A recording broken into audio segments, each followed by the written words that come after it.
Welcome to a tradition unlike any other, the Grip Strip Podcast. Hello, friends. My name is Phil Matthew. I'm your host, and I'm with my co-host, the iRacing Indy 500 champion, a gentleman and a scholar, and someone who has had plenty of fun with patrons. His name is Joshua Fine. How are you doing, brother? Well, Phil, I'm doing great. This is an awesome tradition that we have, the GSP here tonight. We've got basketball, we've got racing, we got all these things, a tradition, Hendrick Motorsports, Red Bull. It's all a great tradition here. So, yeah, ready to get into it here on the GSP. Thank you, Tony Romo.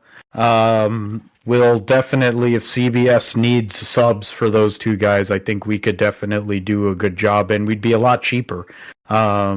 I know Josh doesn't need the money. I do, but I'm not going to ask for $20 million a year to suck at my job like Tony Romo does. Or Jim Nance doing however much money he gets paid for mailing it in on golf tournaments these days, but that's why they have Iron Eagle. We'll talk about the Martinsville Hendrick benefit on Sunday, the Cookout 400, the 40th anniversary of the first ever win. You had Jeff Bodine there. You had Fat Mullet Jeff Gordon representing the team. And the short track package coming through once again with a god-awful race. There was really no passing of relevance during the whole entire day. William Byron gets his third win of 2024 basically on pit road under a green flag, which, I mean, if somebody told me 20 years ago, 10 years ago, 5 years ago, there would be a 180 lap run to end a race at Martinsville, I would have said you're out of your freaking mind. But that's what we get these days when you have a GT3 car with enormous brakes and stupid aero on the underneath of the car at a short track. We'll talk about all the key storylines from the race and the points. We'll get into the XFinity Series, which saw Aric Almirola get the victory there. I think, we were XFinity Series. Yeah, I thought that you had picked him I felt like you had picked him, but you picked Allgaier, which wasn't a bad pick.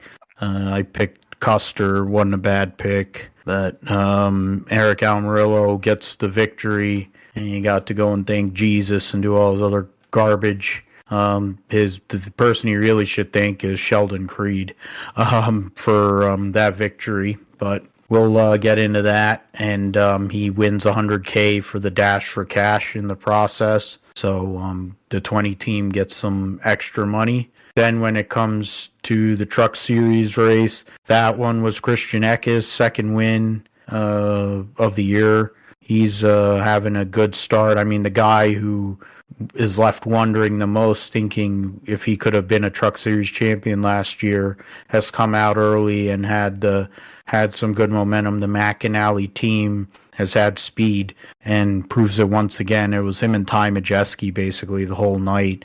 Ty Majeski yet again deciding to go for points and he's points racing this the whole way. It's almost like Juan Pablo Montoya circa 2009 or whatever year it was.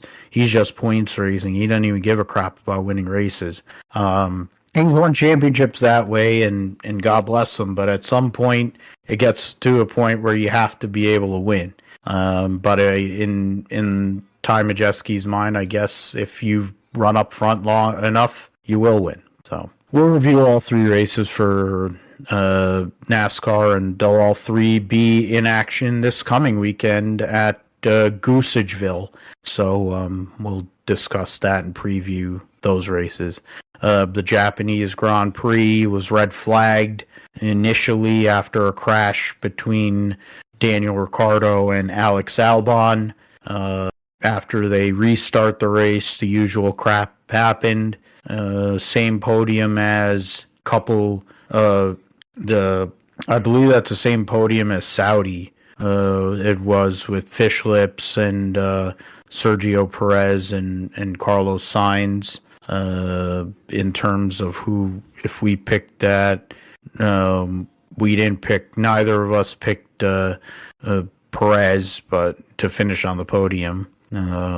Josh was closer with the picks. So, proving once again, if you really want to make picks and you want to use the prognostications, you definitely go with the prognostications of Josh. There was not, I mean, obviously Mercedes continues to suck. McLaren didn't have a great weekend, but they were able to get through.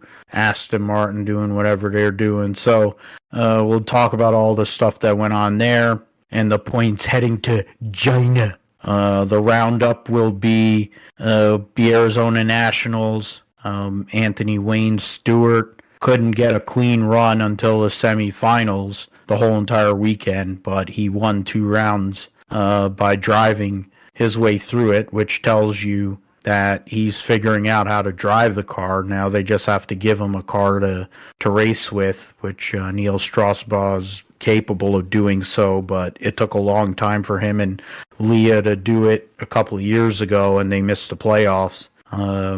If they give up too much time, it's going to become an issue with making the playoffs this year, even though they do have the rules with running, I don't know, every single qualifying session and something, and you get into the playoff. But we'll talk about all that went on at Firebird for Top Fuel, Funny Car, and Pro Stock. MotoGP and Moto2 will be at COTA for the Grand Prix of the Americas this weekend, after the purchase of MotoGP and World Superbike Dorna company by Liberty Media, so be a big storyline there. Formula E will be racing 2 races at Misano this weekend for the Italian E-Prix.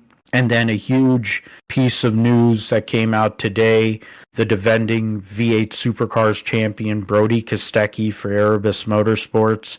They lost all their sponsors in the off season, or a good amount of their sponsors in the off season, in the controversy that took place with Brody Kostecki and the ownership and at Erebus Motorsports. He goes and sits on the sidelines. People talk about him coming to NASCAR. Now, a few weeks after the season starts, he's missed, 6 rounds or something in the championship. Brody Kostecki is now returning to the Supercars Championship. He will be driving the number 1 car, which is good to see a champion racing with the number 1 this coming weekend for his season debut, and we'll see if he's given up too much time and if Erebus can actually put a fight up against Triple Eight and everyone else. I mean, basically, it's a Chevy benefit. So if they're gonna make it happen, they're gonna need somebody else that isn't at Triple Eight Racing, at Red Bull Racing, to make this championship interesting. We'll take a few minutes and talk about the Masters, of course, this week. 88th Masters, 2 Indian guys that are born here in America in the field after yesterday, with Akshay Bhatia going and winning the Texas Open, dislocating his shoulder in the prior to winning the event, getting a tape job and having to go off the course in the middle of a playoff. Denny McCarthy going and chunking a wedge into the water after he had birdied 8 out of 9 on the back and shot 63, which is absolutely just god-awful way to end. But we'll talk about all the key players who could win, what will Eldrick do. Oh yeah, another hot MILF, Tracy Wolfson. There you go. That's a nice one. Then we'll preview all 3 races, as I said, at Goosageville for NASCAR at Texas. Josh will let us know all things going on in the world of iRacing and gaming in his sim segment, and then we'll call it a day. So yeah, let's start with the Boar Fest that was the Cookout 400. There were 13 lead changes among 8 drivers. The vast majority of the race was led by the Hendrick Motorsports trio of William Byron, Kyle Larson, and William Clyde Elliott II. In the end, Byron, coming from 18th, ends up leading the most laps. Got a couple of points for the stages, but nothing. But not as much as Larson, who'd won stage 1, finished 3rd in stage 2. Hendrick gets their first ever 1-2-3 finish at a race at one of their best racetracks. Darrell Walsh Jr. finishes 4th after starting 2nd. Defending series champion Ryan Blaney finishes 5th. Joey Logano 6th, Tyler Reddick 7th, Alex Bowman 8th, so all 4 Hendrick cars in the top 8. Ryan Preece 9th after taking tires, and Chase Briscoe started 5th, was running up there for a good amount of the race, had issues on pit road at one point, and never really could get that track position back, finished 10th. Dennis Hamlin went on pit road late in the race, trying to gamble, only came back up to 11th.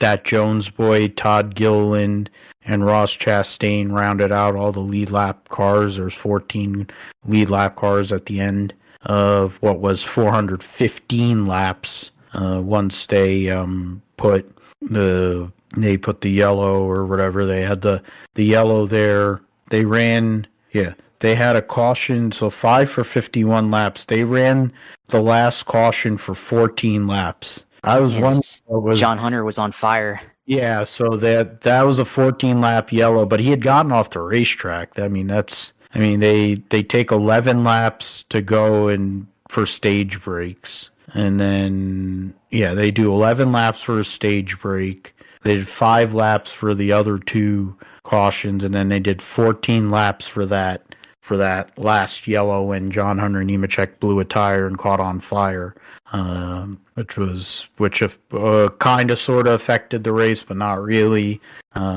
Chase Elliott was up there. I think he was thinking he was going to win the race. Larson had led a bunch of laps, so he probably thought he had a chance too.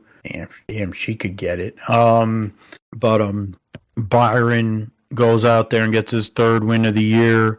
Off to another hot start. Will he be able to go and close the deal this year compared to what he did last year, where he disappeared essentially in the playoff until, I guess, Martinsville last year, and then he got in but still didn't win the championship? I mean, the greater story is not just the fact that it was Hendrick's 40th. They spent the whole entire weekend talking about it. All the cars look basically the same. And then they all ran up front at a track which has historically been, from the moment that Hendrick Motorsports began, basically, which was that day in 1984, stayed alive as an organization, as All-Star Racing, to now, nearly 40 years later. This has been one of their best racetracks, and yesterday they proved once again that was the case. Denny Hamlin had a chance. He was leading going into that last green flag round of pit stops, lost track position, lost time on pit road, and that basically cost him his opportunity. Joey Logano had gambled for 2 tires after one of the stages and led a good amount of the race after that in the second stage. So it tells you we never saw that in the old days of Martinsville and short track racing, where you could basically take 2 tires and hold everybody up. It's kind of something I wish that Briscoe would have done, because he's over the years figured out how to make a wide car while leading races. And I'm not saying you would have won, but it probably would have been a move to get a top 5 finish, which when you're on the cusp of the top 16, I think you need to be taking those kind of gambles when you don't have the actual speed to win races. But I was going in between that and the golf, because the golf was really compelling and the race wasn't. I was not trying to sit there and puke from all the damn ass kissing for Hendrick Motorsports. I get it. They've been around a long time. They've been very successful. Fat Felon wasn't there, though they brought Fat Mullet Jeff Gordon to go and represent everything. And of course, the car that now is the 24 car, with a guy who has a personality that's even more vanilla than even Jeff Gordon could ever imagine, in White Bread Byron. Goes out there, he's winning races, him and Rudy Fugle, one of the best combinations in the sport. Fugle taking that call to pit early and do the overcut, and by doing the overcut, he ended up winning the race, because is it the overcut or the undercut when they go and pit early? That's the undercut when you pit early. Yeah, so he did the undercut, my fault, so thank you for that. Does the undercut call with whatever 100 and something laps to go, or 80 laps to go, or whatever the fuck, and goes out there and wins the race, because the 24 team is one of the better teams on pit road as well. So, and somehow or another, Bubba Wallace's team, even though they did have one bad pit stop during the day, didn't F up the last one. So he was able to get a top 5 finish. But Denny Hamlin's team had a rare bad pit stop, and that's where it went. But, I mean, fine. Hendrick won. It's not like it was out of the realm that they were going to go and win. I think everything was building towards that.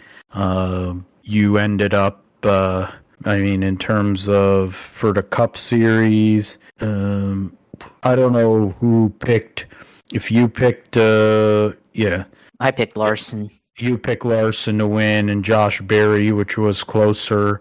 I picked MTJ, and he was an absolute disaster yesterday. He tied for the worst finish I've had out of a driver I picked in my one pick'em pool that I still lead the points in.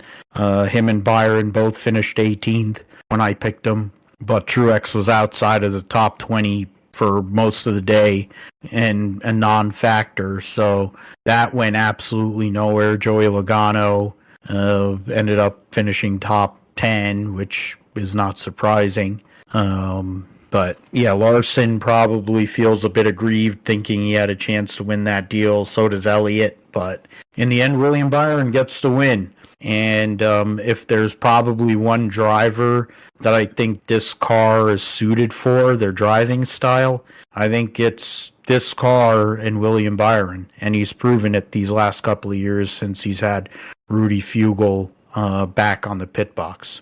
Yeah, I'll start with, I was talking about this race briefly at work today with a coworker, and he's like, oh, the Fords didn't really do that well this weekend, because I think he's a Penske Ford guy. And I was like, well, yeah, it was the Hendrick Love Fest there. So, of course, the whole weekend, about Hendrick's, 40th anniversary. So, obviously they were going to be up front and dominate. And, they did, for a lot of that race, of course, Joey Logano on that pit strategy, 180 laps on 2 tires at Martinsville is insane. And that's shows you the type of product that we're dealing with Goodyear and with the next gen car and everything. So you had that, and then of course William Byron undercutting there goes and takes the win away. And it looked like it was going to be he was going to check out and win the race, but then a couple laps ago, John Hunter Nemechek, I guess, hits the wall and sets on fire, and then he pulls onto pit road. He's on fire, and that's why they went and ran all those laps under caution to get him, fixed and everything. So I guess for safety or whatever, but it did kind of draw it out a little bit. And then briefly there, you kind of think back to something like 2012, Clint Boyer going, here I am again, all on my own, to Jeff Gordon and Jimmy Johnson there and taking them out and everything. But then nothing really came to fruition there. And of course, William Byron goes out and wins the race, which, interestingly enough, I kind of thought about it. We talked about the car number history before, but this is the 24 car with William Byron. But remember, it was renumbered from the 5 after 2017, which after 2010 was originally the number 88, which was the 25 for many years before Dale Jr. showed up. So that's the Hendrick 25. In terms of lineage that ended up winning. So which I guess that one's also meaningful to Mr. Hendrick. That's the Papa Joe car, the Tim Richmond Curse of the 25 car. So I guess that's the lineage of who ended up winning there, of course. But I guess in the end, its most successful car number in terms of wins goes out and wins the race there for the number 24. And William Byron, not only is he really good right now, but he's also putting a lot of time in the sim, of course. And I think that's kind of the advantage that he has over some of his teammates. Larson, for as much dirt racing as he doesn't really spend that much time in the sim. Chase Elliott's not really a sim guy. Bowman, not as much as well. Of course, also kind of a dirt guy. So that's kind of the advantage that they have. They also obviously put in a lot of work to Martinsville. So that's the other advantage that they have. But just a love affair all around. Let's not even mention the fact that Penske was, I think their 600 or 6,000 start across all series in NASCAR, IndyCar, and sports cars, and all the other series that they've participated in. So congrats to that team as well, of course. But and it's interesting that Mr. Hendrick couldn't even go to his own event because somehow he had knee replacement surgery, which I find interesting that this is on the calendar, obviously probably for several months, and then all of a sudden we hear he has a knee replacement, which obviously maybe it had to happen now or something like that. But knee replacement was obviously a very important thing, especially with his age and everything. But it is interesting that all happened, and prevented him from going to his own event. But Jeff Gordon there to represent there for the ownership. So, it was a Hendrick love fest all around. But I think the bigger question really is, this next gen car, the tire. Clearly, Bristol, what we saw at Bristol 3 weeks ago. Happy accident, and we saw Richmond minus the rain tire, and what we saw yesterday at Martinsville. Clearly, there's a problem with the short track package that they can't address. They haven't figured out how to fix. So obviously, had tons of momentum here in NASCAR the last couple of weeks, leading up into Richmond and all that with the racing that we've had so far this season. Now kind of the last couple of weeks kind of been a little bit of a downer with short track racing, and now we go to Texas, obviously our favorite track on this podcast. So now we're going to have bad racing, of course, so that's going to bit of stall with the momentum that they had in ratings and viewership. So we'll see how that goes. But just another boring short track race at Martinsville for the last 3 years or so. So clearly NASCAR got to go back to the drawing board. Goodyear got to go back to the drawing board to make short track racing a lot more entertaining here with the Cup car that we have right now. Yeah, and they say that they don't want to add to spending and all this stuff, and they're trying to get a new OEM and all this other bullshit. But here's the reality: there's no OEMs coming into NASCAR. As it stands right now, there's nothing about any of these three. Only series that is compelling is XFinity, and those are the closest things to what was a stock car as we have anymore. The trucks are basically Twisted Sister kit trucks now with a spec engine, and they're dog slow. They don't have any horsepower. The driving standards are atrocious. The driving standards in all the series is bad, but that's a separate discussion. The brakes are too big. The tires are too wide. They don't fall off. They're so hard that they could have lasted 200 laps. At least if the left sides went 180, I think they could have probably went 150 laps on a set of tires. At Martinsville, those tires, you should the days of when I first started watching, they had 2 pit roads. It wasn't 1 pit road, and they were pitting every time there was a yellow. They were pitting and putting tires on. And now, of course, it's become pseudo XFinity-like because of limited sets of tires, but they don't have to worry about it when the tire's so damn hard that it's never going to fall off. They're more concerned about a blowout at high speed because Badger is the only one that seems to have that problem. But I also say, in terms of the idiots that run the sport, and SOD, Steve Phelps, Probst, all these other idiot sticks that don't know anything about motorsports and aren't engineers and all this other stuff. I'm like, there's nothing, no one's theoretically being hurt if you decide to go and run a test at North Wilkesboro with tires from whatever short track and run it with 1,000 horsepower. Like, literally, nobody's getting hurt by that. If you really want to go one better, take the worst driver from all of these big teams and let them do the test. Bowman is not amazing, but he's not a bad driver. You know, Gagson has had flashes. You got, you talk about big teams, so Penske, so Gumby, et cetera, et cetera. You know what I'm saying here.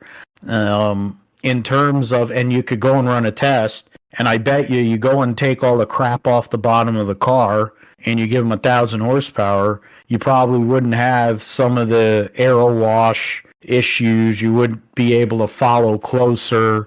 I think the notion of shifting also wouldn't be there, which I think is idiotic and asinine, and it's been asinine for years. It was one thing to see it at Phoenix because they ruined Phoenix, and the way that it is now, you kind of have to, because they made the track wider for whatever reason. They did one of the worst reconfigures in the history of mankind there. They make that reconfigure makes Texas seem like child's play, considering how many times, but then I'm go off on my Texas rant later. The point is this: short track package is terrible. The road course racing is terrible. You're taking basically what was something that was good with the Gen 6 era and throwing it in the toilet, when you at one point were saying that you're trying to bring the racing back to the fans and bring it back to the roots. Now, road course racing isn't the roots of NASCAR unless you want to go and get a reach about moonshine running. The fact of the matter is these cars don't resemble anything that's stock. So that whole moonshine running thing is gone. They're closer to a V8 supercar and a GT3 car than they are a stock car. All right. You're better off going to the GT4 Challenge that Ryan Eversley's in, or running something, whatever, Michelin Pilot Challenge cars. Now those are stock cars. That would be a better idea than what the hell they're running right now. I love the fact that NASCAR had a clean sheet of paper now, I think 3 times. And in those 3 times, they have failed miserably in different ways with making a car. They made a car that was just a plain Jane sticker mobile with the engines from every manufacturer, and it had aero. You had issues with aero then, and they would fluctuate with motor sizes and crap then. Then you had the Gen 6 car, which was more visual, the aesthetic fit what the actual car may have been. They ran all different types of horsepower packages and aero and all kinds of shit, and they had varying degrees of whatever. Jimmy Johnson, when they brought the Gen 6 out, won his 6th championship with it, 6th and 7th championships with it. The Gen 5 era was basically Jimmy Johnson from the jump. So the Gen 6 era, you saw a little bit more change, but in the end it wasn't like amazing. And then they said, oh, we're going to bring this new car out and it's going to be innovative and all this. There's no real innovation with this car unless you're saying a 5-speed sequential gearbox is an innovation, which it isn't, since Indy cars have been using sequential gearboxes since the early 90s. Formula One's been doing it since the late 80s. Having independent rear suspension and some of these others.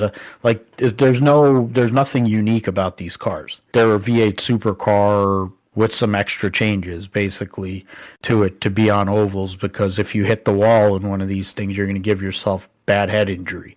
And the notion that NASCAR couldn't even figure out that was a problem is a problem. So they don't know what they're doing. They don't know what they want. You've got, I don't know how many different voices in NASCAR telling you to make these changes, and you won't. So either this is the WWE with race cars, or you are just completely out to lunch and absolute idiot sticks, because you're just ignoring the elephant in the room. The notion that you're going to tell me that Doug Yates, TRD, and an insert Chevy person here, whether it's Hendrick engines, whether it's ECR, can't run 1,000 horsepower is BS to me. You could go and call them people that make them pro stock engines, and they can go and start working on NASCAR motors, and they could go and get you 1,000 horsepower right away. It's not that hard. And if Denny Hamlin, who owns a freaking team, is telling you could get 1,000 horsepower, you're not going to spend much of anything, then why don't you listen to him? Oh, wait, that's right, because there's a fight between the owners and NASCAR for rights money. I'm like, okay, so you want to get an OEM, like how IndyCar wanted another OEM for God knows a decade plus, and they haven't found one. And NASCAR's wanted an OEM since Dodge left in 2012 because they had nobody to run with. And then but you don't make a product that makes sense to go and have a new manufacturer come in. If you're going to say that you're going to go to V6 engines, if you're going to go to stock V6 engines with a BOP, that's how you might get somebody. If you have hybrid technology, that's how you get somebody. If you're that's the only ways you're gonna get someone into the Cup Series, and that ain't happening for a few years. So this whole fallacy of we need to keep at this horsepower is what it is. It's a fallacy, and you could be a NASCAR talking head all you want. Matt Weaver wrote a great piece on his site that he works for about what's wrong with this package and what needs to be done. And frankly, he's right and we're right. And everybody that isn't somebody who's paid by Daytona is right. That's what it is. And for whatever reason, NASCAR is willing to go and put a bad product out on the racetrack intentionally, as though, and it's almost like a thing where they want to kill racing at short tracks, so then, one, you lose short track races. Two, more races get taken away from this part of the country, where you talk about the Southeast, the Northeast. They're just trying to basically eradicate that. You're trying to become a sport which just goes to big cities. This isn't a sport that goes our way. Formula One sort of is. Formula E goes in towns. That's what it's for. NASCAR is out in the middle of bumblefuck. That's what it has been. It's worked. You stay with that. You don't go and decide that we're going to race. And fine, Chicago is a novel concept. After they do this, after this year or next year, they ain't going to be there no more. They could try to pull the stunt in LA. It ain't going to happen. It's definitely not happening in New York City. You can go and call it a day there. You might race in Weehawken, but they ain't going to race in New York City.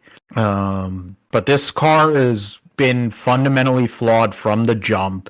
They refuse to acknowledge the faults of the car from the jump, and it forced Kurt Busch into retirement. It injured other guys. It's not a good race car outside of the occasional race at a 1.5 mile racetrack. They're like, oh, well, it's good on intermediate tracks. I'm like, outside of Kansas, can you tell me any intermediate track where they've actually really put on good racing? Honestly, Charlotte. Okay, there you go. All right, Charlotte, which, I mean, even when you think about last year in the Coca-Cola 600, Ryan Blaney dominated that race, and he really didn't have any resistance. But behind him, there was some good racing. I guess it's the same way you could talk about Vegas, where Kyle Larson from the jump ran away with the race, but there was racing behind him. So it's like, well, if you hit this setup, you're going to get away and nobody's going to be able to touch you, which is racing. And then you have good racing behind it. All right, fine. I mean, I guess making Charlotte raceable for the first time in 20-something years after levigation and all the other crap that they did to that racetrack, I guess is a win. And in Kansas, because to justify having 2 races there, but I mean, they took Atlanta, decided to make it into a super speedway. So, I mean, it tells you where we're at now as a series when you're coming up with gimmicks to make the product better. This isn't sustainable because there aren't tons of people with money coming into NASCAR to invest in it. Taurus, the guy with a Group 1001 Gainbridge and all that, he's already in the sport with Spire. And those guys, which is TJ Pusher or whatever, and Dickerson and all that, they're just waiting for the check from somebody big, and like that Taurus and Michael Andretti, and they're bailing. They're out the door. You know, you could see how great they're doing this year when they decided to expand to 3 teams. They weren't a great team as a 2-car team as it is, and then they decided to add another car, and they're god-awful. And then you have people like Carson Hocevar triggering multi-car wrecks at the end of races that they don't bother to replay on the telecast because they're too shitty to do it because it's Fox. But well, it's Fox. When we did the CBS broadcast, and at least there's a semblance of quality control there at CBS, there's no quality control at Fox for any entity, I think, outside of their like actual TV shows. They ruin any sport they cover. The only redeeming quality that Fox has on their broadcast, it's like Mike Joy, guess, is starting to get his brains back. I guess he's taking Prevagen or something. Whatever he's doing was working. He's pulling he did the whole Buddy Arrington story there. That was, or Joey Arrington story. That was pretty cool. And Kevin Harvick. If you take those 2 guys away, the Fox telecasts are an abomination no matter which series they cover. The thought that they might possibly get IndyCar makes me want to vomit. We'll see what happens with that, but yeah, they don't respect. There's like nowhere in this thing where they respect fans or they respect the people that are a part of the sport that make the sport happen. It's just really, really dumb, and it's getting old. And the notion is, oh, you're running the fans off. You've ran fans off. I'm like, yeah, you're taking people like us who have been fans for most of our lives, and you're making us question why we bother to put in the effort of watching this every single week. And like I've had the same conversation about Formula One. I'm like, I don't have a reason to watch it. I watched the replay and rewound, fast forward, whatever, because it was on DVR. And that's how I would watch Formula One. I'll watch highlights. I mean, there aren't really highlights in Formula One, but, you know, like, I don't have a reason to sit there and watch a race. NASCAR is getting to that point. And that's disappointing. And it's unfortunate, but it's when you lack real leadership and you lack a real direction, this is where you end up at. So yeah, I mean, I agree with you there. And, you know, it's, I mean, a lot of it is because, like, the car is the same. There's very little difference between, you know, the cars. Yeah, they have all the data now from SMT or whatever they call it, where they can figure out what the drivers are doing. Everybody can see it. So, and, you know, Danny made a great point about that on his show today, of course. But, yeah, I mean, it would be interesting, like, if they just, like, told the teams to go test for, like, let's go do a test here for a day at, like, Richmond or, you know, one of the short tracks, Martinsville or North Wilkesboro or whatever, and just went and, you know, did a test, like take the car, do whatever you want with it, and figure out what works, and we'll try that out and figure it out. Like just open up every variable in the book and see what they can do. I don't know why they can't do that, and they have that testing ban or whatever it is, and so nobody can go out and open test during the day or anything like that anymore. The only real testing that happens outside of the 20-minute practice sessions is the Goodyear tire tests that they do, which we have to question whether they even test at all there either. But you have that, and then the other thought that I had was, what if Penske, he ran V8 supercars. Well, what if he just decided to just say, hold my beer and let me go get one of the V8 supercars that he ran with Dick Johnson Racing in Australia or whatever, and just sneak one here to America and just like take it to a short track, take two to a short track, and then just run them as is, and everything, and see how that works.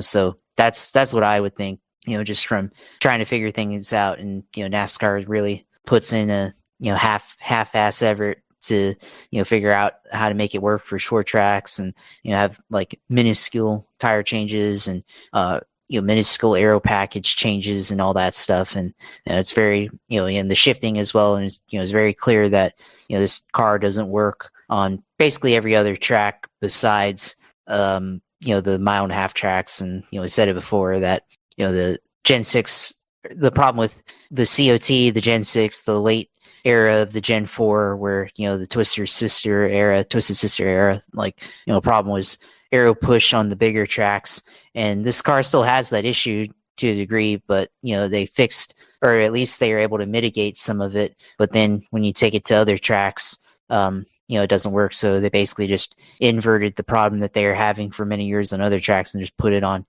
to short tracks and road courses and all that stuff. So why can't we just take a day and just open the book and figure it out, or whatever? Denny on his show had the idea of just like take the original or next gen car and just have Dale Jr. pick the tire for the day and see how that would work at North Wilkesboro or Richmond or Martinsville or something like that. So that's what they need to do. They just need to take a day and figure it out, because clearly what they have right now just isn't working at all. Yeah, it's very true. And Junior is one of the only ones that cares about the health of the sport, and he's one of the only people that probably is interested in possibly moving up into the Cup Series at this point. And it's like, you're going to go and provide this product. The notion is the cost of a charter isn't going down, but what you're putting out on the racetrack is not going up. And then, I would go and take it one step further. I would go and say, go to they have short tracks, like some of these short tracks where they run the Cars Tour. Go and run the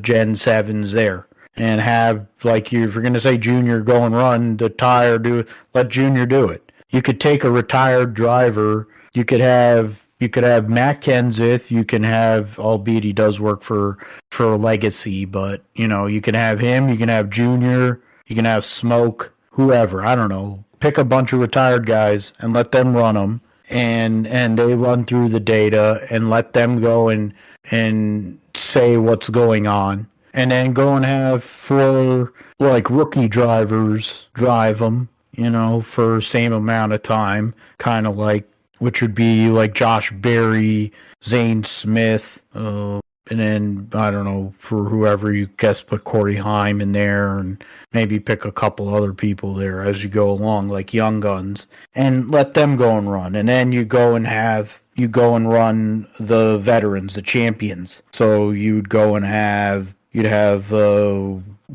Larson and Clyde, and then you'd have Logano and Blaney, and then you have Truex, and I know Denny Hamlin has won a title, but Denny Hamlin's won 60, 50 something races. So, and he owns a team. So, he probably belongs. And what they could figure out a lot of things if you just allowed them, you gave them like a 2-day test at any number of these racetracks. I bet you could figure out a way to make a car race on a short track. You could figure out a way to make a car race on a road course and even make it super speedway racing palatable. That might be a novel concept, but they don't want to do it. They say they can't. There's cost saving, but who's saving anything by doing a 20-minute practice? Brad Keselowski's already come out and said that they don't save anything by running 20 minutes. They could run an hour practice session if they really wanted to. And fundamentally, this sport would be better off if they would just go and run a 15-minute warm-up or something. If they would run a 15-minute warm-up before Daytona 500 qualifying, you could mitigate certain problems that happen there. And, et cetera, but typical NASCAR. The points heading to Texas, Larson leads by 14 points over Truex, who had a terrible day. 17 on Hamlin, minus 17's Hamlin. Then there's a huge gap. William Byron has 3 wins and 15 playoff points, but he's 31 points behind Denny Hamlin and 48 points behind Kyle Larson. Blaney's 48 points back. Chase Elliott 51.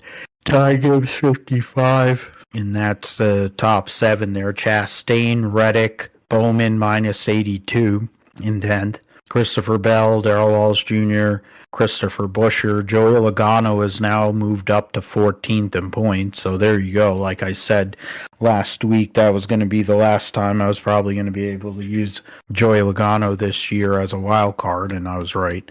Kyle Busch is going the other way. Chase Briscoe gained two positions in points. 16th overall, but actually outside of the playoff by 1 point at the moment because of Daniel Suarez being in as a winner so far this year, and so he usurps Chase Briscoe that way.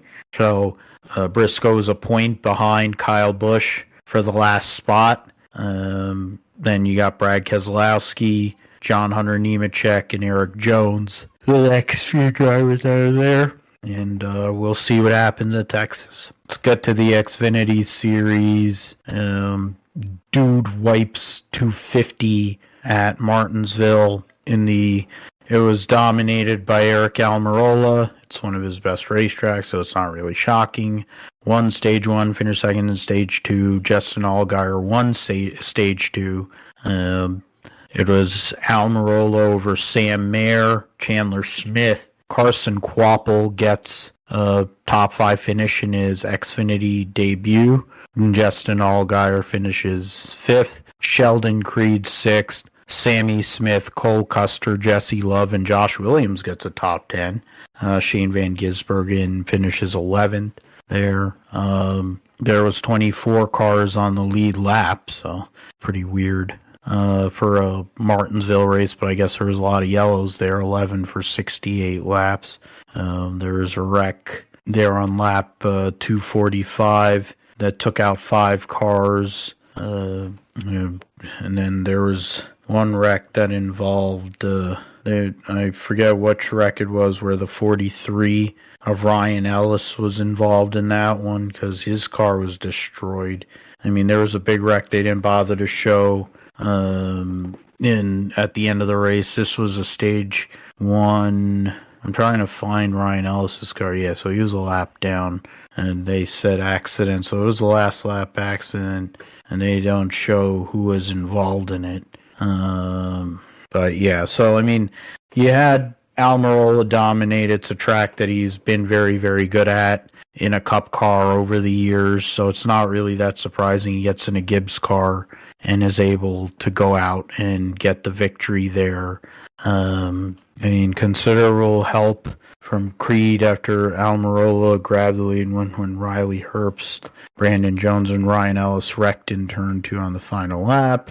And one of them, his first since retiring.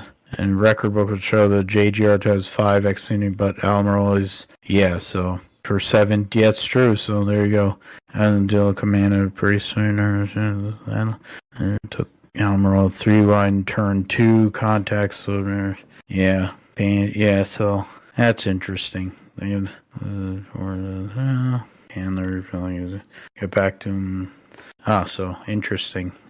They're running each other over. So Dash for Cash. Since he's not competing, so Mayer, Smith, Allgaier, and Sheldon Creed. All right. So I mean, Aric Almirola fights back, is able to go and get that victory. They mentioned his victory that he had years ago that essentially he didn't get credit for at the Milwaukee when he started the car, but then Denny Hamlin jumped into it and won the race. So Almirola gets it. But I mean, other than the argy bargy that took place amongst the Joe Gibbs Racing drivers, I mean, you had the Junior Motorsports cars up there, 3 Junior Motorsports cars in the top 5, and then you took a look at the top, and then 4 in the top 7. You had 3 Gibbs cars in the top 6. So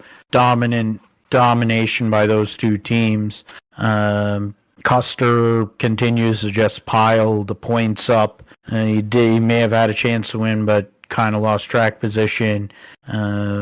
Jesse Love continues to quietly go about his business in his rookie season. Compared to what he did last year in an ARCA car, a lot of controversy and then winning races. This year he's just kind of going about his business. And that Whelen Engineering number 2 car is probably on the cusp of winning at some point soon. So Almirola gets the win, gets the 100K. Sam Mayer these last few weeks has started to take the step forward back up the ladder after a brutal start to the year. But really, is it all that shocking that Aric Almirola won at Martinsville? I don't think so. Yeah, not really shocking that he won. I mean, he almost won last fall in the Cup Series there, but came up short there, but on strategy. But this one, clearly dominated. And I think this is his first real oval win I guess for Joe Gibbs. Go back in the day when he started out, he won the race for Denny Hamlin, but Denny got credit for it, of course, and all that. So I think this, for his career, this is his first real oval win for, at least for Joe Gibbs. I think he's won on oval a couple of times, but in Cup, but certainly in Xfinity, of course, he's had some ones where he was beneficial of it, but good win for him here. Sam Mayer just finally been able to put together last couple of races, been able to put together good results. So he's starting to get it together after really a poor start to the year for him. Chandler Smith comes from all the way in the back to get up to 3rd and win. So good result for him for effectively the best driver right now in terms of points in Xfinity. But how about Carson Kvapil in the star car for Junior Motorsports in the 88? First career start in Xfinity, and goes out and makes most of it with a 4th place finish there for him. So very young talent, very talented. Him in the Cars Tour, won many races there for Junior Motorsports so far in his young career. Now top 5 at Martinsville. So look for him to get more opportunities later on, whether it's for Junior Motorsports or other teams. But definitely a good start for his first career Xfinity race. So good talent there.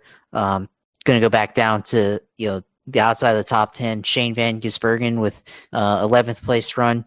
I think him and Josh Williams had a little bit of argy-bargy there. So good battle there. I think saw a picture of him and Josh after the race kind of talking it out. So, they had a little bit of run-ins, but looked like they had fun out there, of course.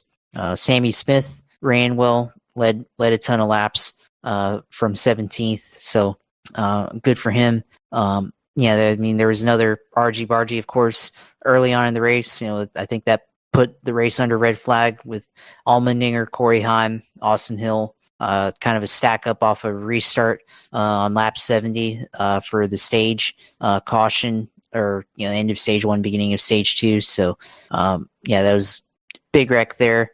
But you go back to what we were talking about with the Cup Series, lack of yellows. I mean, this race definitely had a ton of yellows, which this is what short track racing is supposed to have. Lots of cautions, lots of incidents. So that's kind of the difference there. So kind of strikes what the contrast is. But I mean, Almirola goes out and wins, but I think for the rest of the guys, the regulars, Chandler Smith still keeps the points lead and continues to open it up. Finished way better than Cole Custer. Austin Hill involved in that early wreck on lap 70, so that kind of puts him down a little bit in the points. So kind of getting interesting here. Chandler Smith starting to kind of separate himself from the rest of the field. Yeah, I mean, Chandler Smith has been really consistent to start the year, so taking advantage of that, has the most playoff points for a regular. Well, obviously you have to be a regular to get playoff points, so that's a good one, Phil. He has the most playoff points. He's tied for the most stage wins. Aric Almirola, it's interesting. He's only run 4 out of the 7 races, and he's 11th in points. That's pretty. That tells you what kind of where the competition is at this year. I mean, he's only 22 points behind Sheldon Creed, and Creed's run every race, so you gotta wonder with some of these guys. But yeah, Chandler Smith 35 points out of Cole Custer, 41 points out of Austin Hill. Jesse Love is 4th. Justin Allgaier's 3 points behind Jesse Love. Best rookie right now, Riley Herbst, is in 6th. A combination, that's a group there from him to Sheldon Creed is 24 points separating Herbst, Kligerman, Allmendinger, Sammy Smith, and then Creed. Alfredo and SVG round out the top 12. Buckshot Jones is 2 points out. Sieg 3 out. Sam Mayer is 17 points behind SVG for that cutoff. So, Sam Mayer, he's starting to run better. I think the win will come, so it won't really matter. But for now, he had such a bad start to the year. He's given up a lot of time, and you will need to win a few races to get himself in the mix for, those. And he's going to need them playoff points, because he ain't going to win the regular season title. He's too far behind. 163 points behind Chandler Smith, so it's going to be very hard for him to catch that up. Truck Series, I mentioned them, the Long John Silver 200 at Martinsville on Friday night. He zoned out and fell asleep during this race. That's how compelling it was. It was basically Christian Eckes and Ty Majeski dominated the race. They led all but one lap. Eckes got a clean sweep, won both stages, won the race, took maximum points. So, I mean, he had a great night. You say 7th victory of his career. Eckes over Majeski, they start on the front row. Chase Purdy 3rd, Nick Sanchez 4th, Tyler Ankrum 5th. So 4 Chevys in the top 5, and two from Spire and 2 from McAnally, and Taylor Gray, Raja Carew, Sammy Smith, Caden Honeycutt, and Corey Heim rounding out the top 10. There were 27 of the 34 trucks that started on the lead lap. Stephen Malazzi was the first truck a lap down. Cam Waters, the V8 Supercars driver, the Monster Energy Ford driver, made his Truck Series debut and was not running terrible, and then knocked the radiator out of it. Ended up with the 30th place finish. Then there was an issue where Dean Thompson got caught out, cut a tire down. I think it was with the 9, and ended up hitting the fence. That was what happened, I think, with that. I'm trying to look for that because I don't see that incident up here. Or 5,999. Okay, there you go. 1 lap, 147. So yeah, that was. I mean, the truck race was pretty straightforward. There wasn't a whole lot of activity. Majeski qualified well, but Eckes just had a better truck, and it's kind of par for the course the way things have been so far this year. They don't have. Doesn't look like they have the points up. No, they don't have. They do not have the truck points up. So we'll have to go to NASCAR.com for that. See if they have it there. Martinsville results. Truck Series. Now to watch now. News. That's trucks. Their standings for trucks. Yeah, there you go. So right now, yeah, I mean, I'm just going to go through this. I mean, I don't know. Do you have anything, Josh, on this race? I mean, Eckes going out there getting that victory. No, I didn't really see the race either, so I can't really say anything. But, I mean, I'll say, last couple of seasons, he's really come into his own as a driver, I guess, because I think, early in his career, he was not really producing results, and he had the ride at KBM for a bit, but didn't produce there and got let go, and then went part-time for a year, and kind of beginning to figure it out here, I guess. So maybe he might move up to Xfinity here in a year or two and get a good ride there. So starting to see somebody that I guess was not as good maybe a few years ago when during 2020 and that time frame, but now starting to be one of the better stars here in the Truck Series. Yeah, I mean, he's been a talent. He was at Venturini and won that ARCA championship a few years back. New York State guy, I think. He's from New York State, and somebody that, Kyle Busch Motorsports, the longer we get away, there were some drivers that definitely thrived there, but then you can look at like a Christian Eckes, you can look at Todd Gilliland, guys who struggled at KBM but have gone on elsewhere and have been able to be successful. So something to be said about quitting on people, even if when they have talent. Right now, Ty Majeski leads the points by 7 over Corey Heim and Tyler Ankrum. 11 over Christian Eckes, so that's the battle for the regular season title. Christian Eckes has led over 300 laps, and so far this year, a good amount of them was on Friday night. Heim has 6 top 10 finishes in 6 starts. Eckes has 5, along with Taylor Gray and Raja Caruth. Majeski and Ankrum have 4. And then they're part of Corey Heim has the most top 5 finishes as well.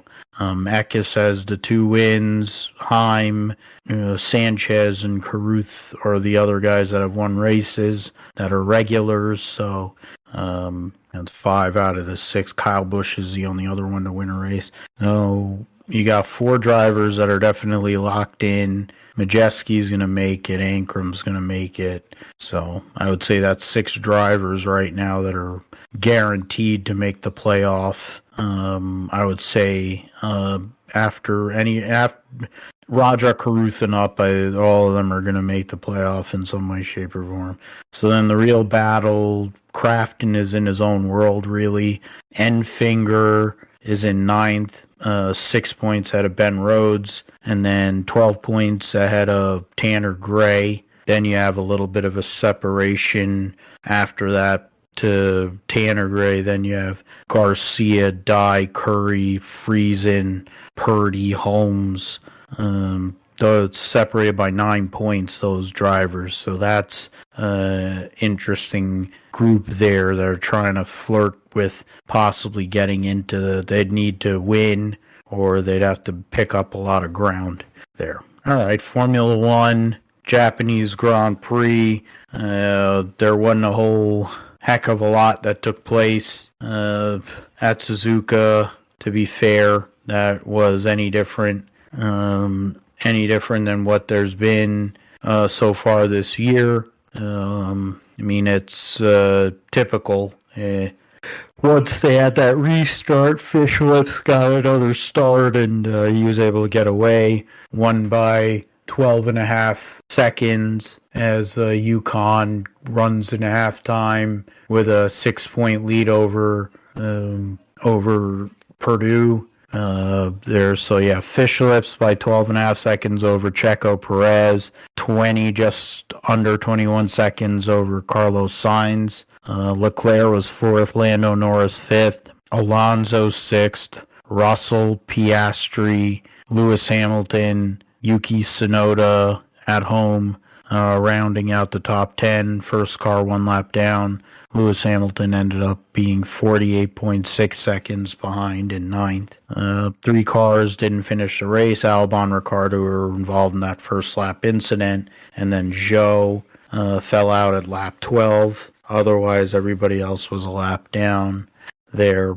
In the end, Max Verstappen gets the pole, gets the fastest lap.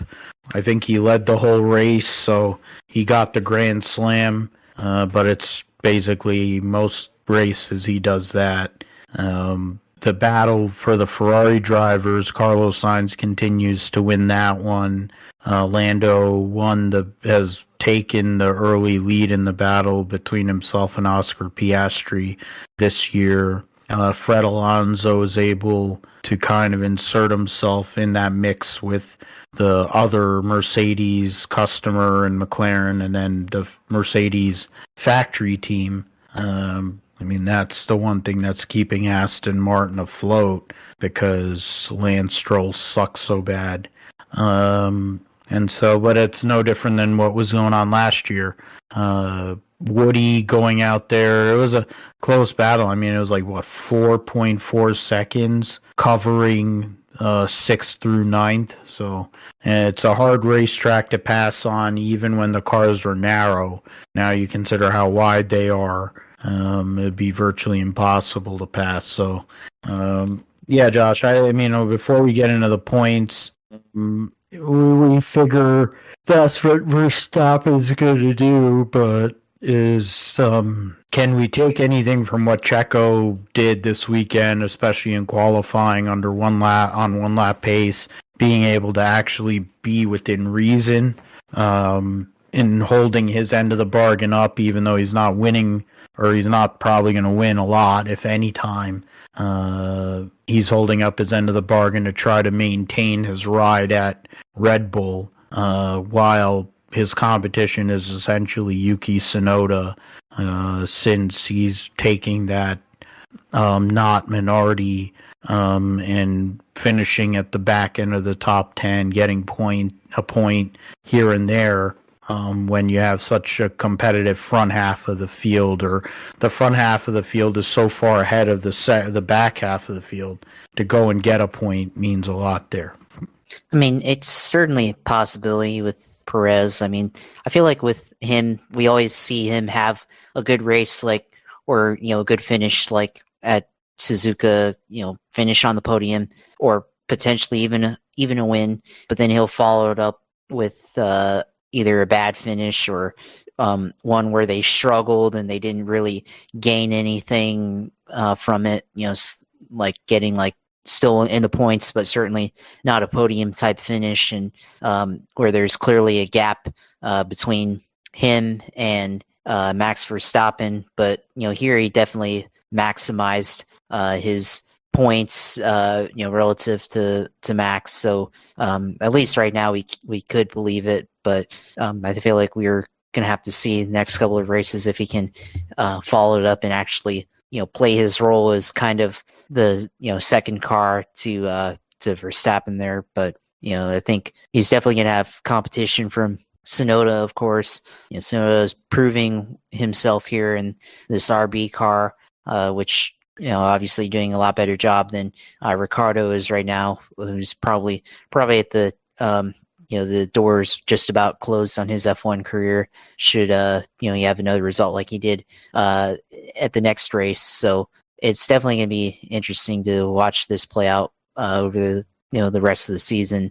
Tsunoda really dominant in F2, of course, but there have been flashes here and there of him getting points here and there, and of course points in your home race, of course, very good to have. But going forward, he's going to really have to push to get Perez. So it's certainly possible, but he's going to have to produce a lot for that, I think, to happen. So yeah, we'll see what happens. But yeah, I mean, other than playing second fiddle to Max Verstappen, I mean, I don't know what else you can do. Yeah, and I mean, going and taking from within, I mean, Ricciardo, his days are numbered, driving the not minority, and then you have Tsunoda beating him handily, but is it really going to matter in the greater scheme of things when you have Verstappen flirting with maybe leaving, or maybe just decides he's going to stick around, he's going to get Karen Horner run out the door, or whatever. That's where the real drama is off the racetrack, not on the racetrack, because there hasn't been much drama since Abu Dhabi in 2021. Abu Dhabi in 2021. So Fischer-Lipp's up by 13 points over Perez. The driver's standings, Leclerc is up by 4 points on Carlos Sainz for third.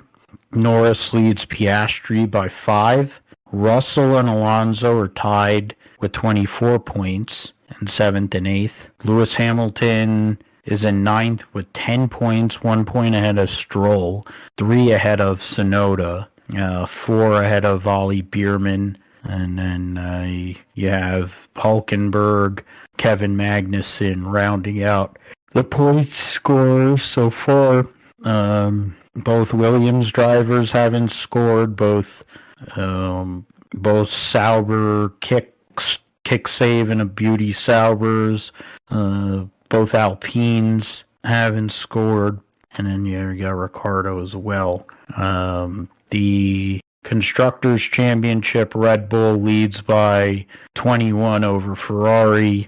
Ferrari's 51 points out of McLaren, who is 35 points out of Mercedes, who are only 1 point ahead of Aston Martin. And then there's a huge drop-off between those two teams, and then not Minardi and Haas. Alpine is bringing up the rear in terms of the constructors because they have the lowest best finish amongst the three teams that have no points so far, which is Williams, Kicksave, Sauber, and Alpine. Okay, so got through all that, did all that. So we will move to the roundup here. The Arizona Nationals and at Firebird Raceway, which will be that was last week, and then they'll be going to Vegas for 4 Wide this coming weekend. So interesting with that. Hendrick Motorsports, you talk about Hendrick. They had the Hendrick car lead the most laps, or second most laps. The Hendrick car's pro stock car with Greg Anderson gets the win over his teammate Dallas Glenn. Better reaction time by 100th, and ended up winning with the 6:58 with a 208.97 miles an hour over Dallas Glenn's 6:61 with an 8:208.91. The ladders there, we'll go back in. Anderson came from the number 4 spot, beat his partner in ownership of the team, Eric Latino, in KB Titan Racing. Beat him, beat Troy Coughlin Jr., longtime rival with Greg Anderson. Not Troy Coughlin Jr., Jed Coughlin Jr. There you go. That's the guy who's been a rival, and Troy Coughlin is another one of, so 2 cars from the, to Greg. Yeah, so Anderson beat those 2 guys from Elite, and then beat 2 guys from his own team. Dallas Glenn from the number 3 spot beat Mason McGahey, Christian Quadro, Redlit, Aaron Stanfield, Stanfield got him on the tree by nearly 3. Nearly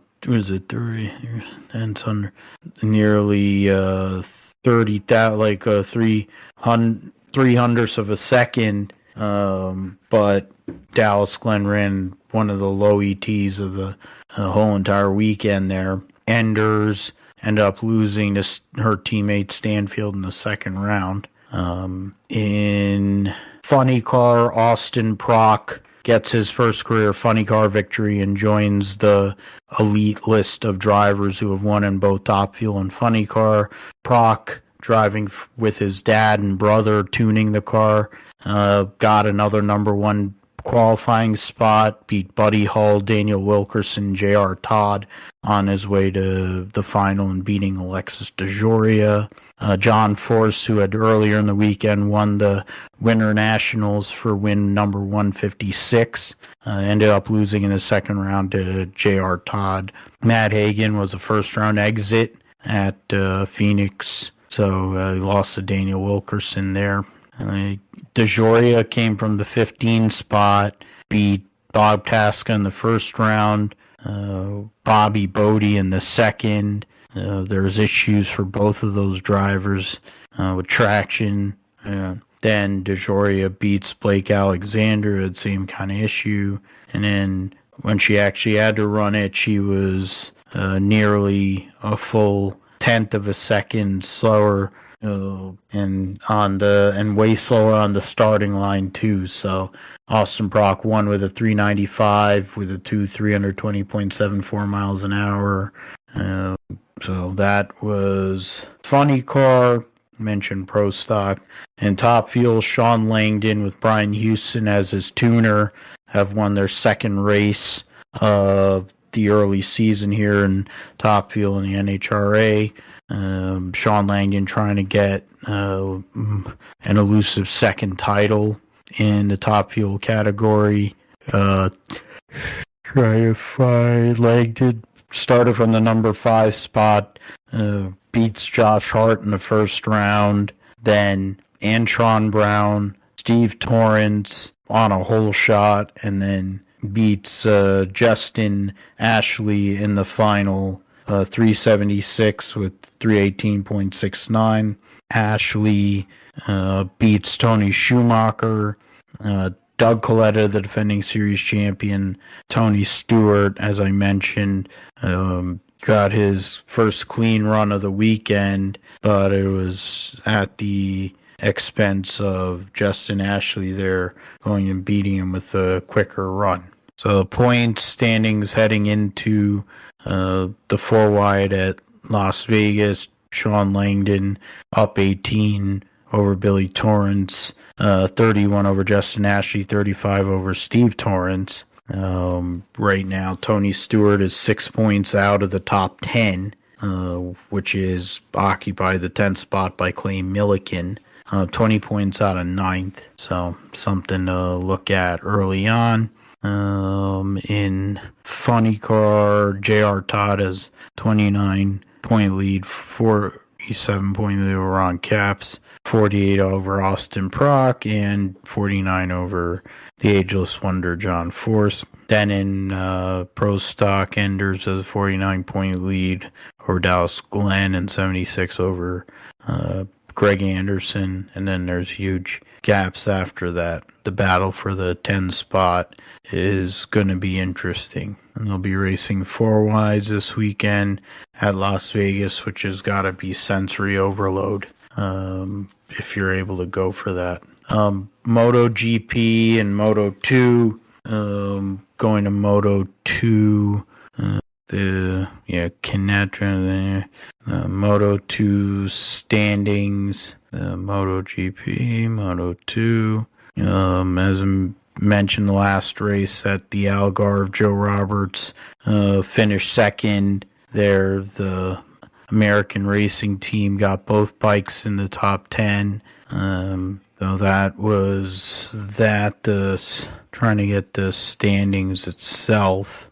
Standings after Portugal saw Aaron Canet lead the points by 2 over Joe Roberts, and 4 over Gonzalez, 5 over Garcia, and 6 over Lopez. Ogura, Baltas, Ramirez, Celestino, Vietti, and Albon, Vietti and Arenas tied for 9th. In the Moto GP category, Jorge Martin, coming off a victory, leads by 18 over Brad Binder, 21 over Enea Bassiani, and 23 over Pecco Bagnaia.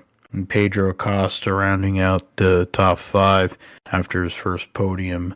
Mark Marquez, Alex Espargaro, Maverick Vinales, Jack Miller, and Fabio Di Gianantonio round out the top 10. Mentioned the stuff with the Liberty Media going and buying MotoGP, but it's really the overall product that they're buying. They're not just buying a series. So see how that all works out. In Formula E, they're racing at Formula E Next Gen Support Series. Formula E, we got Misano E-Prix, so I wonder if they're going to run the full circuit or how they're going to go and do that. But Misano, where that was where I think Wayne Rainey had his severe injury, but they're in cars, not on a 2-stroke light switch of a motorcycle. Pascal Wehrlein leads with 63 over Nick Cassidy by 2, 9 points over Oliver Rowland, 10 points over defending champion Jake Dennis, and 15 over Maxi Gunther, who won the feature race last time out at Japan. Mitch Evans, Jean-Eric Verne, Sam Bird, Robin Fry, and Sebastian Buemi tied with DaCosta there for 10th.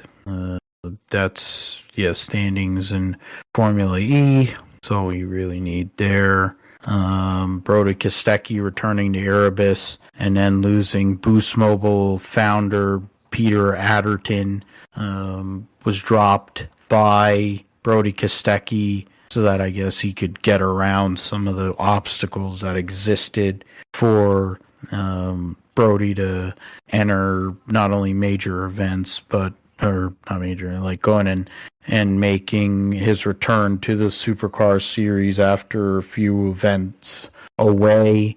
Is he still in contention for a championship? I think it's early enough where he'll be able to, but it's going to be hard to beat those 2 Red Bull Chevys. Then the funding issue aside, trying to compete after being rusty and taking time away is going to ask a lot for sure. But guess we'll see what comes of that whole deal this coming weekend. We will talk about the Masters tournament this coming weekend.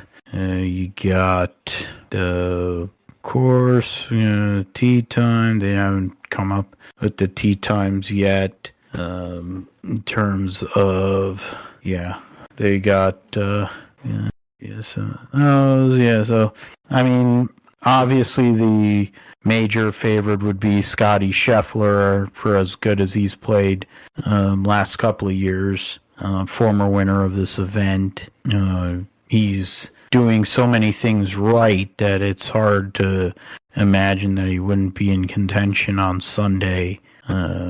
in terms of other guys to look at, got to look at some of these other guys. You got Brian Harmon, the champion golfer of the year. Victor Hovland, who won the FedEx Cup. Max Homa is a big-time player recent years. DJ's coming from Liv. Zach Johnson, the former Masters champion. Tom Kim, Siwoo Kim. Bruce Koepka, who led a lot of the tournament last year. Trying to go through. Yeah, it shows Denny McCarthy is in. Didn't know that he was in. They were making it sound like he wasn't in the event. Rory McIlroy going for the elusive green jacket to become a Grand Slam champion. Three-time Masters champion Phil Mickelson. You got Colin Morikawa, who's won 2 majors, trying to add a third different major. Joaquin Niemann, who's someone who a lot of people are talking about here this week for his chances. He's been playing well on the Live, and he's also been playing outside events. Got defending Masters champion John Rahm. Xander Schauffele, another one you'd probably think about as a opportunity there. Former Masters champion Adam Scott. Former Open champion Cameron Smith. Jordan Spieth, winner of 3 of the 4 majors. He's just missing the PGA Championship that will take place next month. Sith Tagala there. Justin Thomas, who recently split from Bones Mackay, and Bones went right back to doing TV. You got Camilo Villegas, 2-time Masters champion Bubba Watson, Mike Weir, former Masters champion Danny Willett, Woodland, Eldrick, and Wilson Outdoors, Cameron Young. So those are the players that stood out to me early on. Honestly, it's hard to go against Scotty Scheffler in this spot, but a lot of people are looking at the Live guys, and I wouldn't be surprised if someone from Live goes and gets this win, but Scheffler's definitely the favorite. Since the rough and some of the areas aren't as penal as others, I think drivers of the golf ball that are a little bit spray and pray have a better chance, even with the inaccuracy, than if they go and play like the very standard style. Can somebody who's a former Masters champion bring back the vibes and put another one up there, give themselves a chance at another chance to wear the jacket, not just as a member or guest for the Champions Dinner, but to wear it to whatever the heck they want, like Krispy Kreme in the case of Phil Mickelson when he won his 3rd Masters. Niemann is someone to look at. McIlroy needing this to win the Grand Slam. Can he finally do it? Matsuyama's been playing pretty well this year. Is deadly if he can get hot. You got Bruce, who's been quiet for the last little while. Dealing stuff at home with his baby son. Trying to make sure everything's good with that. DJ kind of holding a quiet, DJ trying to go quietly, former Masters champion, trying to get another Masters here. Hovland, I think, in terms of players who've never won a major, I think Hovland is one of the favorites in that category. Trying to go through here. You got the whole European Ryder Cup team, essentially there. You got watch out for Tony Finau. He hasn't had a great start to the year, but he always seems to do pretty well at Augusta. The great Freddie Couples, ageless wonder. Can he make a cut with the kind of field and forecasts of whether or not somebody over 50 can go out there and compete with the young guns. If there is one that can do it, it would be Fred Couples. Wyndham Clark, the defending U.S. Open champion, can go out there and do something early.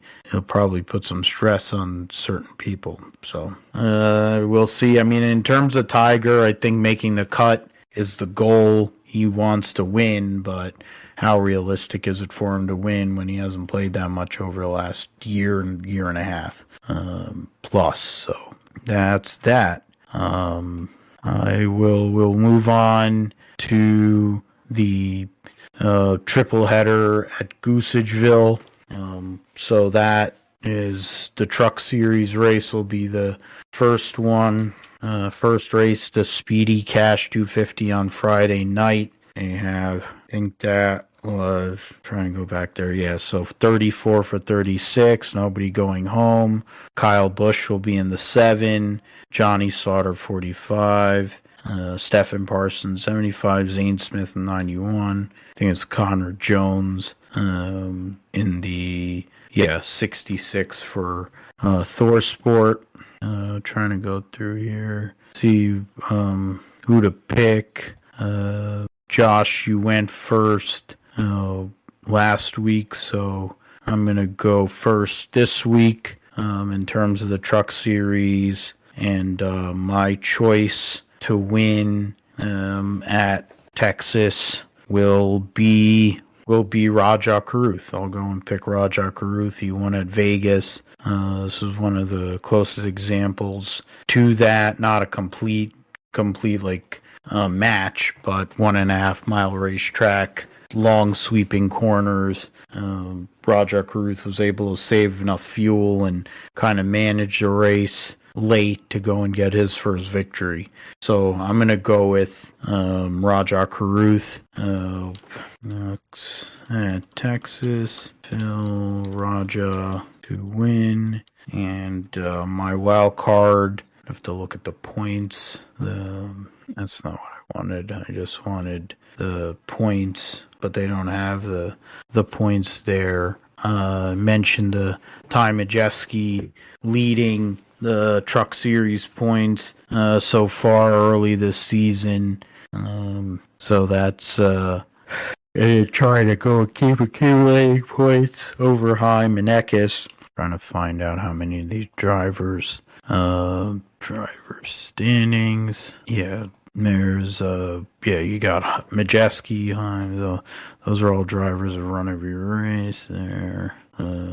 18, 19, 19, 7, 13. All these guys, they're the top here. 19, and 1, 2, 3, 4, 5. UConn's pulling away. 6. So right now, 25 drivers have led. 25 drivers have made all the starts, so we'll say the top 13. My wild card for this weekend will be I'll go with Chase Purdy. Or no, those are 2 Spire trucks, sorry. I'll change that and I'll go with Dean Thompson. He ran well at Texas last year and has shown some flashes at times, so it's somebody that I would think could surprise at Texas for sure. What say you, Josh, in regards to Truck Series? I will go with KFB, Kyle Busch winning the race there. My wild card is I'm gonna go with, there's a lot of tough picks here. You can go with Dean Thompson here in the number 5 for the Tricon Garage. Oh, we both picked the same wild card? Oh wait, no, sorry. No. Yeah. I will go different. I will Connor Jones. I'll go Connor Jones. Okay. Thor Sport. Yeah, that's so we're going wild for sure here.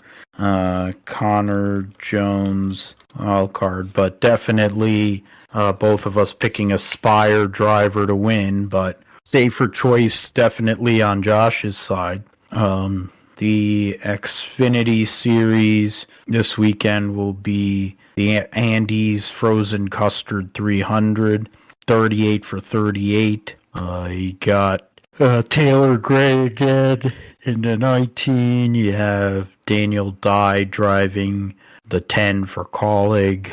Ryan Truex in the 20 for Gibbs. Corey Haim continues to drive the 26. D Burrito in the 38 for RSS. Chad Fincham will be driving 66 for MBM.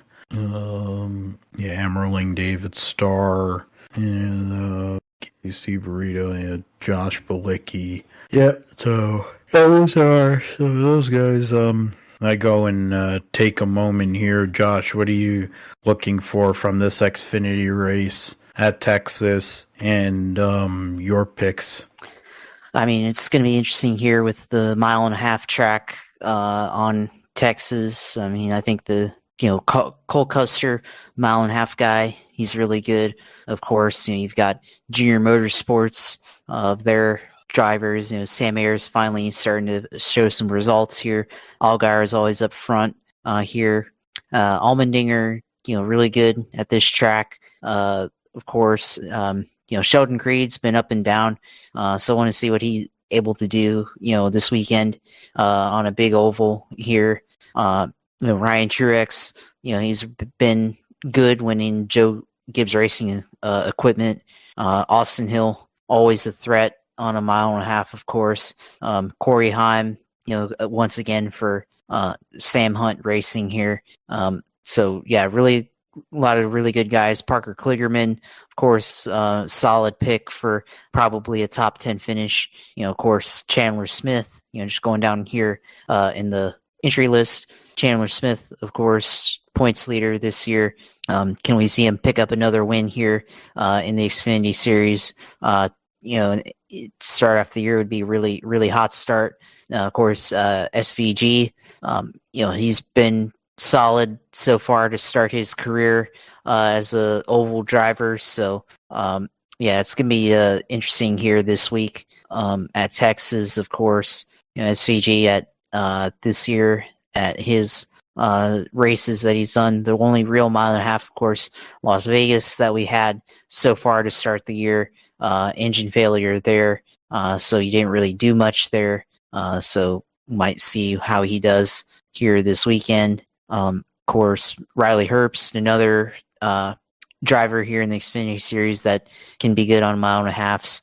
So yeah, a lot of good plays this week potentially here. So yeah, I think for me, I'm just going to go ahead and just pick Chandler Smith to win here this weekend. And I'm going to go with SVG as a wild card here because he hasn't really shown too much on a 1.5 mile oval. We've only seen him so far as at Las Vegas.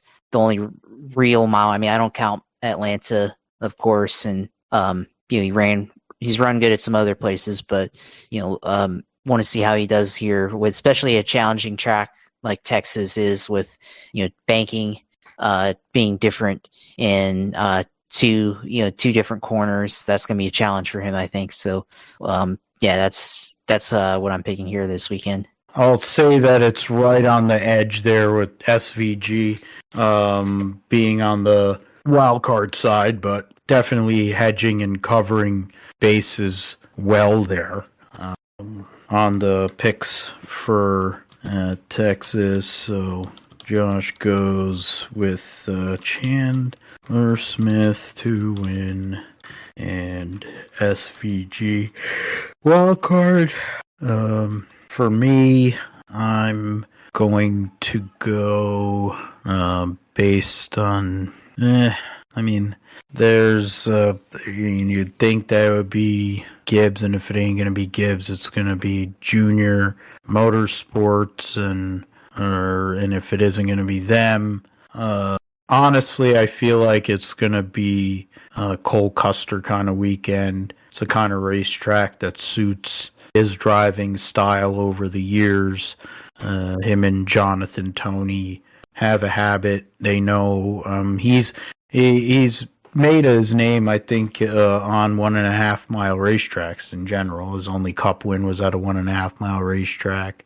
He's been able to win in all 3 series, I think, on cookie cutter type racetracks. So definitely an Xfinity and Cup. I'm not remembering exactly off of the Truck Series, but I think Cole Custer finally gets a win in his defense of the Xfinity Series Championship. In terms of a wild card, I am going to go with Sam Mayer because he's outside of the top half. So he's someone who's making the progress up, and a lot like Joey Logano, we're not going to have the opportunity to take him as a wild card very much, if at all, soon.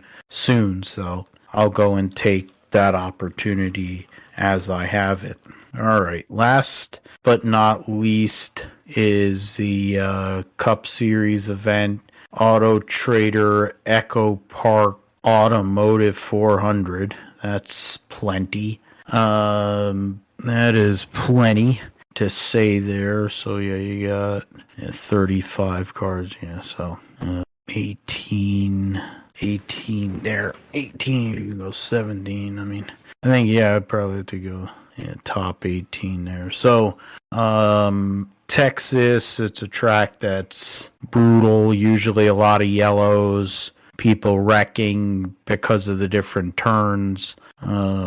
Can be a fuel mileage race, could just as easily end up being carnage there. So, to me, I mean, it's a good track. I think it's a good track in general for the Hendrick guys. A good track for Ryan Blaney. Won an all-star race there one time with his window net falling off. This one's a difficult one, to be fair.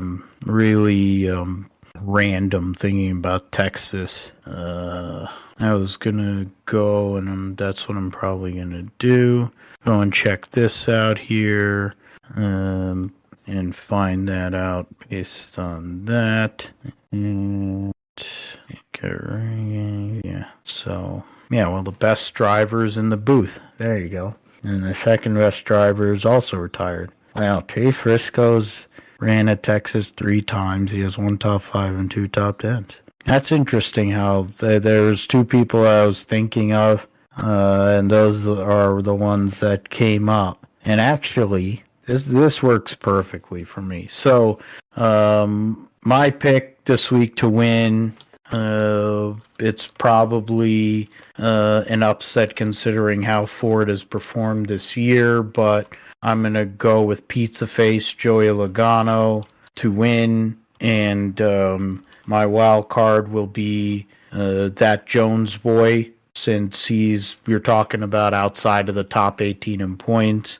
Last year, late in the second race at Texas, or whatever the race at Texas, he ran really well. Cool looking car he had as well. I think Texas has been a good track over the years for Erik Jones, no matter who he's driven for, Furniture Row, Gibbs, or RPM, or now Legacy. So those are my choices. Left all the Toyotas, left all the Hendrick guys out there. I mean, the wild card is definitely more difficult based on the way the points are. You can get really deep into some cesspools here with some of these drivers, but might have to amend it to just the people in the 16. I think that would make it a little bit more difficult. You pick anybody who's in the top 16, which I did with Logano, and then after that, it opens up to, which would essentially, the only difference that would happen is because Suarez has won, it would open it up to where it would be Brad and everybody behind Brad. But either way, it didn't affect my picks any. Those are my choices. Josh, you get last call here on the Cup Series. So who do you see, whether it's Gibbs or Hendrick or maybe someone else? I'm going to go with Bubba Wallace winning this weekend. Ran second back in the fall. Probably should have won that race. Had some, issue at the end, but, probably should have won that one. Ran, he had good pace. Remember, he was helping Tyler Reddick get to Kyle Larson back, at Las Vegas, back last month.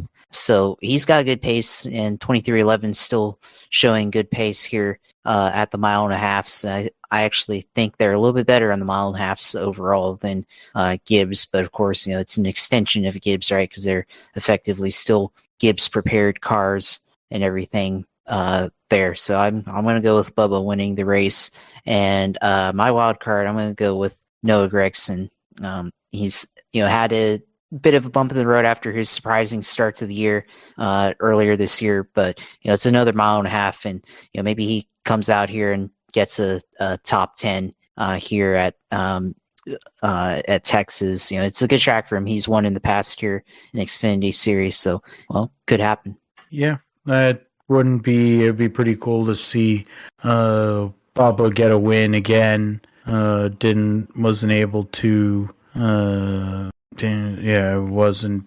to get one last year, so be cool to see him get back to victory lane and piss off segments of the fan base in the process at one of the dumpiest racetracks that exists at Texas Motor Speedway. All right, Josh, it's your time to let us know all things going on in the world of iRacing and gaming, so it's sim segment time. Well, first of all, got to talk about the score of the game. UConn looks like they're pulling away. Still got a little bit of time, but getting closer to winning my bracket, so it's going to be funny. But iRacing, ran iRacing this past week, and of course, ran a lot of Toyota GRD6 at Motorsport Circuit. Trying to pull up the results because I'm going to butcher the name here of this racetrack. Where is it? Motorsport Orland or whatever it's called. It's a new Motorsport Arena Orland, or I don't know, some German racetrack, but ran a couple races there, ran okay. Trying to get more into the Toyota GR86 series because I really like the car. It's a fun series to run in iRacing, of course. Ran a couple of times IndyCar at Auto Club. Won, ran second. Probably could have won if I'd taken the inside line on the final lap, but I tried to stay high and try to take the outside there and hope for something, but that didn't pull through. But still got second. The other one I ran, was ran up in the top 10, but got caught up. Someone in front of me spun out and couldn't avoid. So ran okay there until the very very end. So yeah, those are the ones that I ran for the most part. My other races, that just mainly those. I did run one Xfinity race at Martinsville, but ran into too many people there. Wrecked a guy who was slower than me. I will argue that he was slower than me, and I was trying to just get a good bite off the turn 2, and I got him there. It wasn't intentional, but I got him, and he wrecked. And then he was like, "Oh, what the hell?" I'm like, "You're slow. What can I do?" So that's kind of how it goes sometimes. Of course, typical short track racing, but it didn't even come out of anything because I got too much front end damage where the steering was basically sideways. So I was basically holding on for dear life at the end there for Martinsville in the Xfinity car. So that was the only one that I ran there in the Xfinity series. But so I think I saw a rumor here. The iRacing, they're putting in, so they've got the Draft Master series, they've got the Ringmeister series, which is just the iRacing Nürburgring Nordschleife circuit I think I forget which car they run, but it's all the different road cars that they have now. There's a rumor that they're going to have, or I guess it's not a rumor, but they are announcing that they're going to have a Rainmaster series with the Ferrari 296 GT3 car or GT4 car, and they're going to do a bunch of, I think it's going to be light rain, but they're going to be doing a lot of, basically a rain-only series to test drivers and stuff. So that'll be interesting to see. Looking forward to trying that out when that comes around here. So looking to do that. Maybe we'll see.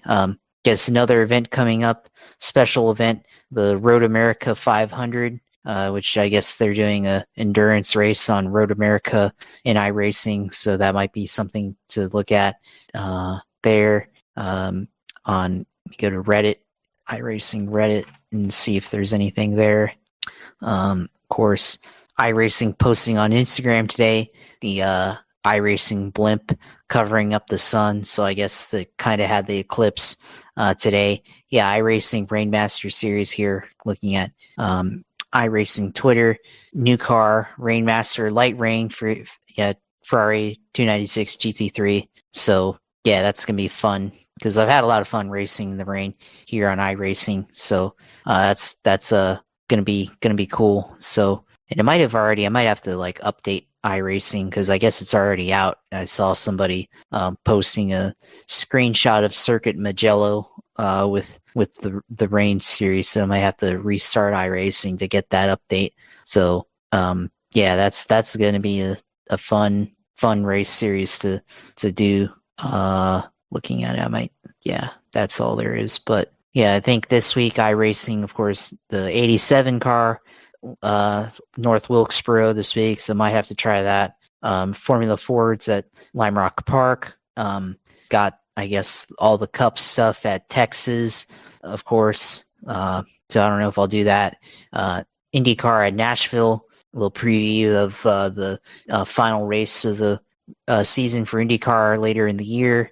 The Racing Prodigy Series. I think they had their championship on Sunday. So I guess the top 48 people got to compete, and I think the winner or whatever gets selected as like a race. I think they get a chance to race in a real car at Road Atlanta at some point later in the year. I didn't see who won that, but that's a good challenge to get people to see who's good enough to, potentially be in a real race car or something, and parlay that into a potential, opportunity or something like that. So that's pretty fun. Mustang Challenge at Summit Point Raceway. Got Global MX5. So yeah, Motorsport Arena Oschlersleben. I don't know how to say that, but that's one of the circuits in Germany, I'm going to say. Nice little road circuit. Oschlersleben is Germany. Yeah. So it's a nice little circuit there. There's not really a ton of passing zones, but there's a lot of sections there that you can carry a ton of speed. The first section is very technical, but then like once you get past that and you get to the latter half of the lap, it gets very, very much you're carrying a lot of speed onto the straight. And then the first turn, you got a light braking zone, but then a sharp corner, so you brake lightly, and then you have to get on the brakes hard after the first turn to make that second turn, or else you go into the grass. So that was something I had to kind of figure out, but eventually got it and everything. So that's a fun track. I had a lot of fun on that in the GR 86 car. So that's a good series to run in to kind of get a feel for GT4 type racing. The Miata is another series that's good, which actually, the Miata is running in that track. So yeah, that's a good track to race in and everything. So that's all I got, for iRacing, of course. But of course, we'll try to do something, of course, with iRacing. I think Indy 500 coming up. I think it's actually going to be post Indy 500, the real Indy 500. So the iRacing Indy 500 is actually going to be held the following the real Indy 500, which is a little interesting, but because it's traditionally always been like the week or two before the real Indy 500. So they had, I think at least when I've run it, the fixed Indy 500 was 2 weeks before the real 500, and then the fake or the well, it's all fake, but the racing's real. But the open setup Indy 500 was the week before the real Indy 500. So yeah, looking forward to doing that. We're gonna have to start doing preparation, I guess, to compete in that and the setup and start figuring things out and stuff. So that should be fun. Looking forward to definitely going to try to make the opportunity to compete in that and everything. And, you know, looking at the score again for the basketball, UConn 63, Purdue 46, 5:38 left here in the second half. So gonna win. Looks like I'm going to win this more than likely. So very, very happy about that. Finally have won a bracket in NCAA, and so I've been playing these things for 10 years almost, and I think finally winning. So this is awesome. So yeah, finally get to have a little bit of sports. See, we talk about me being the prognosticator. Well, I call the national championship being Purdue and UConn, and said that UConn would win. So I don't know. That's how it works sometimes. But yeah, that's awesome. So glad to participate in that and win a little prize there. So but of course the iRacing stream at my Twitter at JP Huffine, of course, the iRacing streams when I do at uSailor2 on Twitch, and then of course our show, we got everything up there on YouTube. YouTube at Gripster Podcasts on there. So go on there and everything is up there. And yeah, that's all I got. So yeah, glad to continue a tradition like no other here on the show, of course, and maybe watch the Masters, of course, in addition to the racing. The Masters might be more entertaining to watch than Texas Motor Speedway. Maybe they should just hold the Masters. No, that would not work, but they can hold the next Master Classic at Texas, to borrow from that old Kyle Petty Darlington quote. Yeah, that's one of my favorites, and I liked it, and I think I shared it on my Insta. They ought to go and fill the place with water and fill it with bass and let them have a fishing tournament in there, and they wouldn't be able to catch anything because it's so damn hard because it's Darlington. Well, in this case, you'd be able to catch everything, and then everyone would be fighting with each other because of how shitty the the officiating is or something. But you can find me at PG Matthew 28 on Twitter. You can find us at Gripster Pod on Twitter. Find the Gripster Podcast basically anywhere you listen to podcasts. Of course, the YouTube page where we have the video feeds that Josh manages and handles. We got philipgmatthew.com where the audio feed also goes there.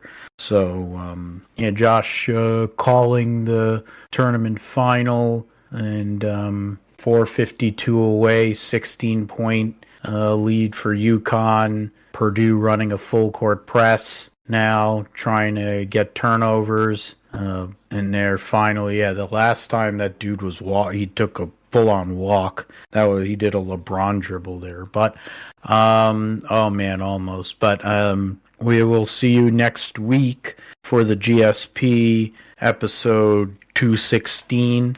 We'll have a Masters champion, possibly a multi-time Masters champion, maybe a first-time winner. It'd be really cool if it was Sahith Theegala or Akshay Bhatia, but also be really great if Tiger pulled one out from the Wayback Machine and somehow or another brought it back old school and was able to win. And Ty, that's a foul. Yeah, that's a foul. And I don't know if that's a three-pointer, but and Ty Jack Nicklaus for 6 green jackets. So we'll see what happens with all that. We'll see what happens at Texas. We'll be previewing China for Formula One. IndyCar will finally, IndyCar will finally be back when we preview it, and when they'll actually start their season.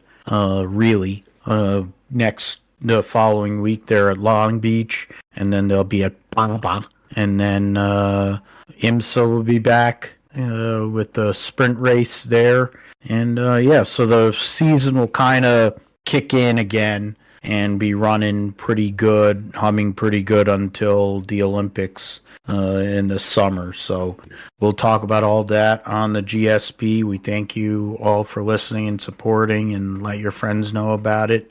If they like racing, like sports, we'll talk about it here. We're getting close to the draft, so probably next couple of weeks have to talk about the NFL draft.